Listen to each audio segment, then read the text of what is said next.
The studio lights were bright as always, the audience settling into their seats, cameras positioned perfectly. Just another day on the Dr. Phil show. Or so everyone thought. Then a woman pulled a white envelope from her purse, and Dr. Phil, the man who had seen everything, who never lost his composure, froze completely.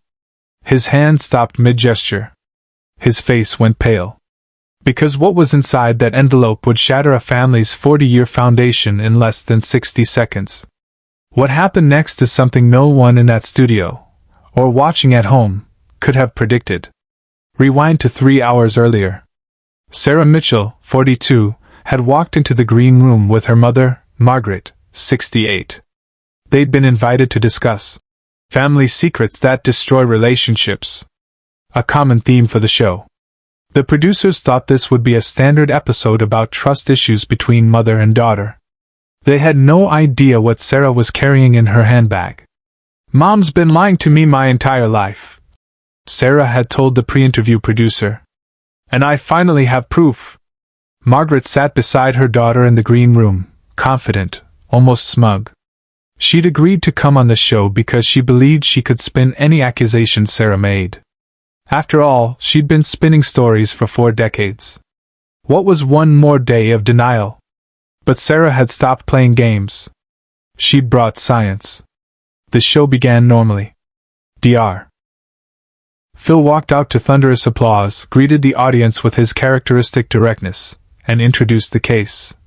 "Today we're talking about a mother and daughter whose relationship has been fractured by secrets. Sarah says her mother has been lying to her for 40 years about something fundamental. Margaret says her daughter is being paranoid and ungrateful."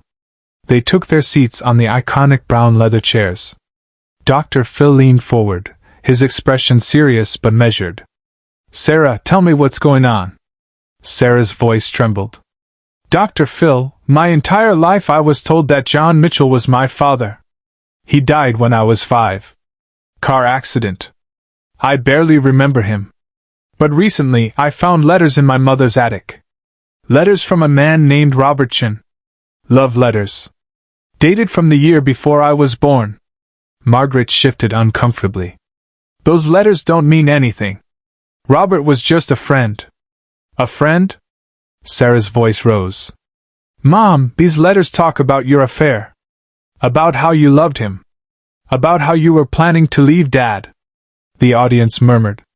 Dr. Phil held up his hand for silence. "Margaret, what do you say to that?" "It was a difficult time in my marriage," Margaret said carefully, her media-trained voice steady. "Yes, I had a friendship with Robert that became inappropriate. But I ended it. I chose my family. I chose John." Dr. Phil paused mid-sentence. The studio went completely silent. He'd seen something in Sarah's eyes. Something that told him this story was about to go somewhere much deeper. "Sarah, there's more to this, isn't there?" Sarah reached into her purse. That's when she pulled out the white envelope. The moment everything changed. "Dr. Phil, 3 months ago, I took a DNA test. One of those ancestry tests. And what came back?" Her voice broke. "What came back showed that I have 50% East Asian ancestry. My dad, John Mitchell, was Irish-American. Pale skin, red hair. My mother is Swedish. Blonde, blue eyes." The studio erupted in gasps. Dr. Phil sat up straighter, his expression shifting from curious to intensely focused. "I contacted the testing company," Sarah continued, tears streaming down her face. "They confirmed the results were accurate. So I started searching. And I found Robert Chen. He's alive, Dr. Phil. He's 71 years old and lives in San Francisco. And I reached out to him. Subscribe and leave a comment, because the most powerful part of this story is still ahead." Margaret's face had gone white. "Sarah, don't." "He agreed to take a paternity test," Sarah said, her voice stronger now. "And I have the results right here." She held up the envelope. Dr. Phil stared at it, and for the first time in his 21 seasons on television, he looked genuinely shaken. Because this wasn't just drama. This was a woman's entire identity hanging in the balance. Stop the tape, Dr. Phil said quietly. The cameras kept rolling, but the entire production crew froze. This never happened. Dr. Phil never stopped the show mid-segment. He stood up and walked to Sarah, kneeling beside her chair so he was at eye level. The cameras captured it all. This wasn't scripted, this was real. Sarah, he said gently, are you absolutely sure you want to open that envelope here? Right now? In front of millions of people? Sarah nodded, crying openly now. I need to know, Dr. Phil. And I need her, she pointed at Margaret, to finally stop lying. Dr. Phil looked at Margaret. The older woman had tears running down her face now, her confident facade completely shattered. Margaret, I need to ask you directly. Is John Mitchell Sarah's biological father? The silence stretched for what felt like an eternity. The audience was so quiet you could hear the hum of the studio lights. No, Margaret whispered finally. No, he's not. Off camera, Dr. Phil made a choice no producer expected. He stood up and gestured to the production booth. Stop everything. Clear the audience. This is going to be a private conversation. The audience was escorted out, a first in the show's history. The cameras continued filming, but it was just Dr. Phil, Sarah, Margaret, and the skeleton crew now. Dr. Phil brought out 3 bottles of water and sat back down. Margaret, he said, his voice firm but not unkind. It's time. No more lies. No more secrets. Your daughter deserves the truth. Margaret sobbed. I was so ashamed. John was such a good man. He loved me, and I betrayed him. When I found out I was pregnant, I prayed every day that the baby would look like him. And when Sarah was born, she looked at her daughter. You had his eyes. Or at least, I convinced myself you did. Your skin was a little darker, but I told everyone you got that from my side, from my Italian grandmother. Did Dad know? Sarah asked, her voice barely audible. Margaret shook her head. I don't think so. I never told him. And Robert. I told Robert I'd ended the pregnancy. I lied to everyone. Dr. Phil picked up the envelope from where Sarah had placed it on the armrest. Sarah, do you still want to know? Yes. He carefully opened the envelope, pulled out the paper, and read it silently first. His jaw tightened. Then he looked at Sarah. According to this DNA test, there is a 99.97% probability that Robert Chen is your biological father. But what happened next is something no one in the room, or watching at home, saw coming. Sarah didn't scream. She didn't collapse. She looked at her mother and said very quietly, Why didn't you just tell me? Margaret reached for her daughter's hand. Because I was terrified. Terrified you'd hate me. Terrified I'd lose you.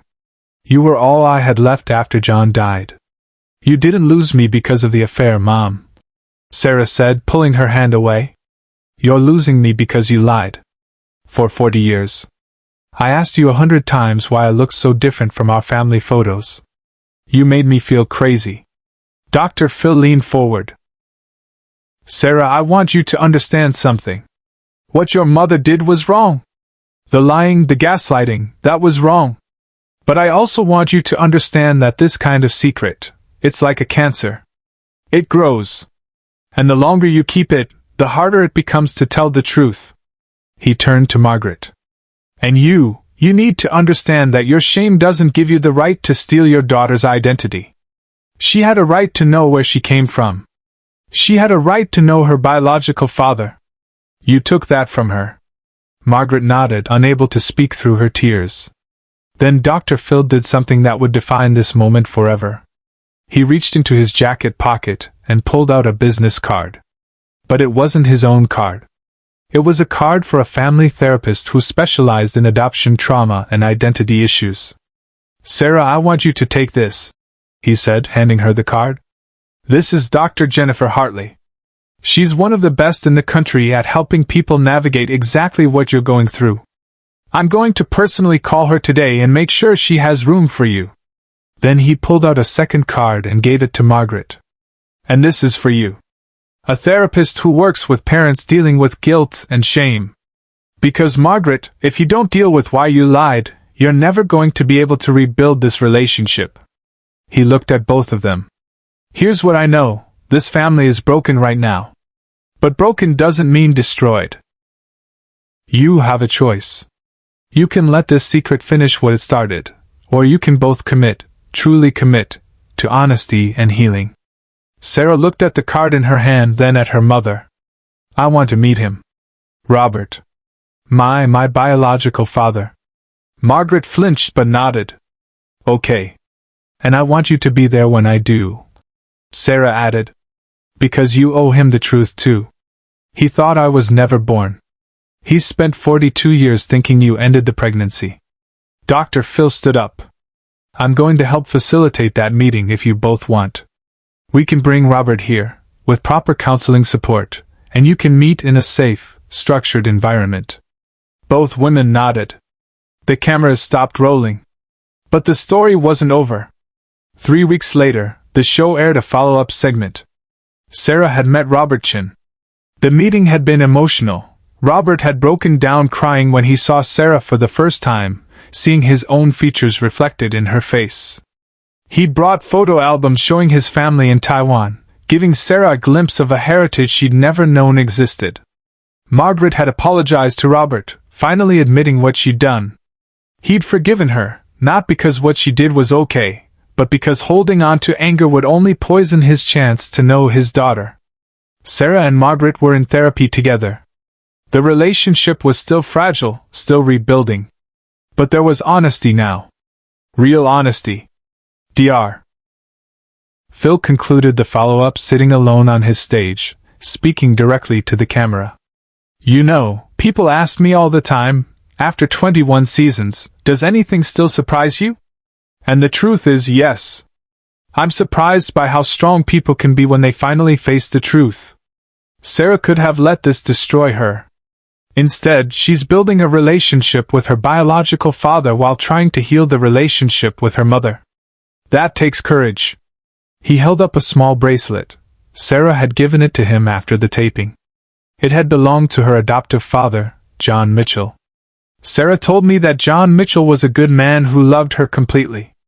And now she knows that Robert Chen is a good man who never got the chance to love her. She doesn't have to choose between them. She can honor both. Share and subscribe. Make sure this story is never forgotten. Dr. Phil stood up and walked toward the camera, his expression serious. If you're keeping a secret that affects someone else's life, especially a child's life, please understand something. The truth has a way of coming out. DNA tests, medical records, ancestry websites. We live in an age where secrets are harder to keep than ever. And when they come out accidentally, the damage is so much worse than if you told the truth from the start. He paused, letting that sink in. Do the right thing. Have the hard conversation. Yes, it'll be painful. Yes, there might be anger and hurt. But lies destroy relationships. Truth gives them a chance to heal. The camera zoomed in on his face. And to anyone watching who just found out a truth that's shaking your foundation, you're going to be okay.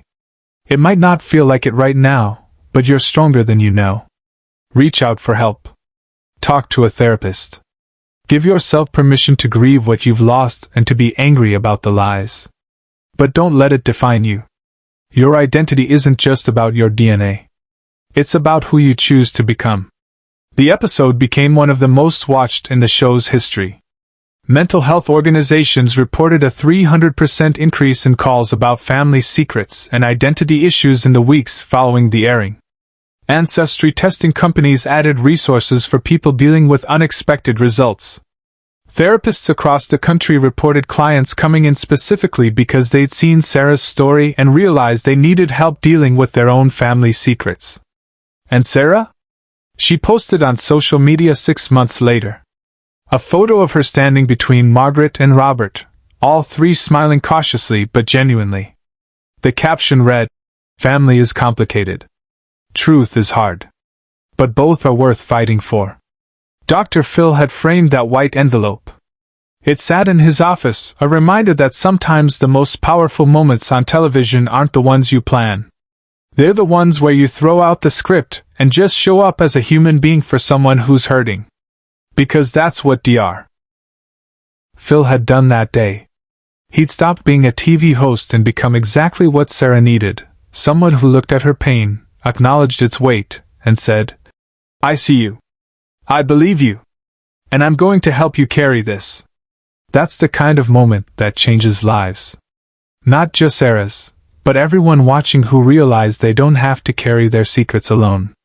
Years later, the impact of that single episode continued to ripple outward. Dr. Phil received thousands of letters from viewers who'd been inspired to have their own difficult conversations. Adult children who discovered they were donor-conceived. Parents who'd finally told their kids about adoption. Families fractured by secrets who decided truth was worth the risk. One letter in particular stayed with him. It was from a 67-year-old man who'd kept a similar secret for 45 years.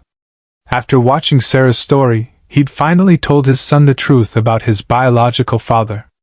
"It was the hardest thing I've ever done," the man wrote. "But you showed me that compassion and honesty can coexist. Thank you for giving me the courage." Dr. Phil kept that letter in the same frame as the envelope. A reminder that television, when done right, isn't just entertainment. It's a mirror that helps people see their own lives more clearly and a catalyst that gives them permission to change.